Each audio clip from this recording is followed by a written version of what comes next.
அப்பா காலையிலேயே பங்குனி வெயில் பல்ல காட்டுதே. இப்படியே போயிட்டு இருந்தா ஐஸ் பெட்டிக்குள்ளே தான் உட்காரணும் போல. அந்தளவுக்கு வெயில் வச்சு தாக்குது. வெளியே போயிட்டு வீட்டுக்குள்ளே வந்தால் வைக்கல வெந்துருவோம் போல. இதுக்கு ஒரு வழி கண்டுபிடிச்சா அவன் வெயிலில் வெளியே போயிட்டு வீட்டுக்குள்ளே வரும்போது ஜிலு ஜிலுன்னு ஏசியை போட்டிருந்தா எப்படி இருக்கும்? அதுக்கு ஒரு வழியை கண்டுபிடிக்கலாம். வாங்க வீடியோக்குள்ளே போகலாம்.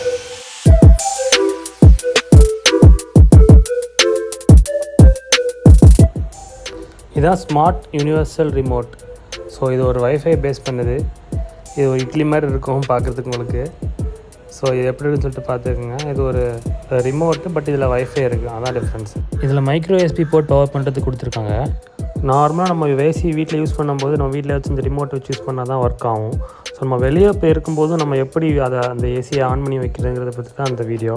ஸோ இதை வச்சு நம்ம அந்த மொபைலில் நம்ம சிங்க் பண்ணிட்டாங்கன்னா நம்ம வீட்டில் இருக்கும்போது மட்டும் ஆன் பண்ண தேவையில்லை. நம்ம வெளியே இருந்தாலும் நம்ம இன்டர்நெட் கனெக்ட் இருந்தால் போதும், நம்ம வீட்டில் உள்ள ஏசியை நம்ம ஆன் பண்ணிக்கலாம். ஸோ இது மூலமாக நம்ம வீட்டுக்கு போகிறதுக்கு ஒரு 10 நிமிஷத்துக்கு முன்னாடி நீங்கள் ஆன் பண்ணி வச்சுருந்தா நீங்கள் வீட்டுக்குள்ளே போகும்போது உங்களுக்கு ஆன் பண்ணி ரெடியாக இருக்கும்.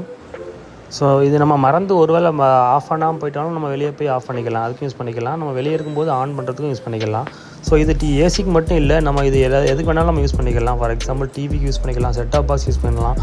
எதில் நம்ம ஐஆர் ரிமோட் யூஸ் பண்ணுறோமோ எல்லாத்துக்குமே நம்ம யூஸ் பண்ணிக்கலாம். அது மட்டும் இல்லாமல் இதில் நம்ம டெம்பரேச்சரையும் அட்ஜஸ்ட் பண்ணிக்கலாம். அதுக்கப்புறம் ஃபேன் மோடையும் நம்ம கண்ட்ரோல் பண்ணிக்கலாம். ஹீட்டிங்காக, கூலிங்காக, ஆட்டோவாக, ட்ரையாக, அது மாதிரி நம்ம எல்லாத்துமே கண்ட்ரோல் பண்ணிக்கலாம்.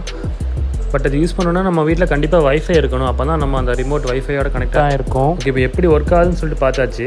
ஸோ இது எப்படி பேர் பண்ணலாம்னு சொல்லிட்டு பார்த்துடலாம். கொஞ்சம் டிவைஸோட நம்ம மொபைல் எப்படி சிங்க் பண்ணுறதான்னு பார்க்கலாம். ஃபஸ்ட்டு இந்த டிவைஸில் ஒரு பட்டன் மாதிரி இருக்கும். அது பட்டன் கிளிக் பண்ணால் உங்களுக்கு இந்த மாதிரி பிளிங்க் ஆகும் எல்இடி. ஸோ எல்இடி பிளிங்க் பண்ணதுக்கப்புறம் நீங்கள் அந்த ஆப் இன்ஸ்டால் பண்ணிக்கோங்க. ஸ்மார்ட் லைஃப்ங்கிற ஆப் மொபைல் இன்ஸ்டால் பண்ணிவிட்டு அதை ஓப்பன் பண்ணால் அதில் யூனிவர்சல் ரிமோட்டுங்கிற ஒரு ஆப்ஷன் இருக்கும். அதை கிளிக் பண்ணி உங்கள் வைஃபை யூசர் நேம் பாஸ்வேர்டு கொடுத்துட்டா உங்களுக்கு ஈஸியாக பேர் ஆயிரும். அதுக்கப்புறம் உங்களுக்கு எந்த ஏசியோ அந்த கம்பெனி நீங்கள் கொடுத்துடணும். அந்த கம்பெனி கொடுத்ததுக்கப்புறம் உங்களுக்கு ஒவ்வொரு மோடு வரும். ஒவ்வொரு இதுலேயும் நீங்கள் செக் பண்ணி எந்த செட்டிங்கில் உங்களுக்கு உங்கள் ஏசி ஒர்க் ஆகுதுன்னு சொல்லிட்டு பார்த்துட்டு அதை நீங்கள் ஃபிக்ஸ் பண்ணிட்டா அப்படியே உங்களுக்கு ஒர்க் ஆக ஆரம்பிச்சிடும். இது ஒரு 360 ரிமோட்டுங்கிறனால எங்கே வேணாலும் உங்கள் ரூமில் வச்சுக்கலாம்.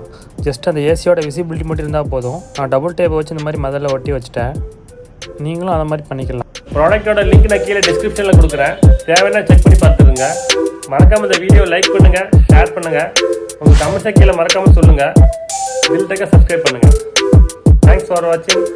பீஸ்.